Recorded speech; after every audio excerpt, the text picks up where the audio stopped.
আল্লাহর বান্দারা যখন তাহাজ্জুদ পড়ে তখন আল্লাহ তাআলা ডাকতে থাকে, মাইয়াদউনি ফাআস্তাজিব লাহু, মাইয়াস্তাগফিরুনি ফাআগফির লাহু, মাইয়াস্তারজিকুনি ফাআরযুকাহু।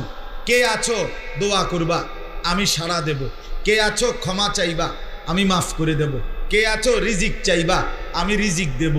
যার যা লাগে বলতে থাকো, বলতে থাকো, আমি দেব, আমি দেব। হাদিসে আছে, ওয়াফি রিওয়ায়াতিন লি মুসলিম, মুসলিম শরীফের রিওয়ায়াত, মিশকাতের হাদিস, আমি নিজে পড়ছি। আল্লাহ নবী সাল্লাল্লাহু আলাইহি সাল্লাম বলেন, রাত্রি যখন শেষ হইতে লাগে, আর অল্প কদ্দুর বাকি ফজরের ওয়াক্ত, আর কদ্দুর পরে আজান হয়ে যাবে ফজরের, আর আছে 20 মিনিট, আর আছে আধা ঘন্টা। আল্লাহ এই মধ্যরাত থেকে তো ডাকা শুরু করছিল, শেষ এই অল্প কদ্দুর টাইম বাকি থাকতে নবীজি বলেন, সুম্মা ইয়াবসুতু ইয়াদাইহি, আল্লাহ তার কুদরত